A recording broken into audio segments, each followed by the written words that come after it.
মিডিয়ায় দেখিয়েছে চাঁদাবাজির মামলা, কিন্তু দেখা গেল সাংবাদিকের কুপ্রস্তাবে রাজি না হওয়ায় মিথ্যা মামলা। মিডিয়া দেখিয়েছে 50 কোটি টাকার চাঁদাবাজি, কিন্তু মামলার নথিতে উল্লেখ আছে 50,000 টাকা। জন্ম সনদ অনুযায়ী বয়স 17 বছর হলেও পুলিশের এজাহারে বয়স 21 বছর। এই জন্য আদালত 17 বছরের একটা মেয়ের জন্য 2 দিনের রিমান্ড মঞ্জুর করছে। এদিকে পুলিশ নাকি সঠিক সময়ে চার্জশিটই জমা দিতে পারে নাই।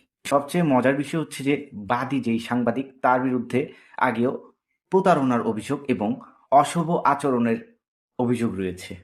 এই হচ্ছে আমাদের বাংলাদেশ, এই হচ্ছে আমাদের বাংলাদেশের আইন শৃঙ্খলার অবস্থা, আর এই হচ্ছে আমাদের হলুদ মিডিয়ার অবস্থা। অথচ এই বাংলাদেশের থাইকেই বাংলাদেশের সিস্টেম দেখার পরও গত অনেকদিন যাবৎ আমরা আমাদের ভাইয়ের হত্যার বিচারের জন্য চিল্লাইয়া যাচ্ছি।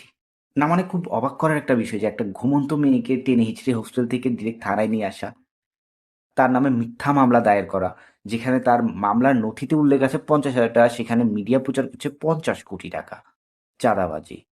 এদিকে অথেন্টিক নিউজ হচ্ছে সাংবাদিকের কুপ্রস্তাবে রাজি না হয় মিথ্যা মামলা ঠুকে দিচ্ছে, এবং পুলিশ কোনো কিছু যাচাই বাছাই না করে মামলা নিয়েও নিছে। আবার 17 বছরের কাউকে রিমান্ড দেয়া যায় না, তাই পুলিশের এজাহারে 21 বছর উল্লেখ করছে।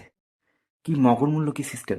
মানে পুলিশ চাইলে যখন তখন যাকে তাকে অ্যারেস্ট করে নিয়ে যেতে পারবে, যার তার নামে মামলা নিয়ে নিতে পারবে কোনো যাচাই বাছাই ছাড়া, তাই না? অবশ্যই এটা বাংলাদেশ, এখানে সব সম্ভব।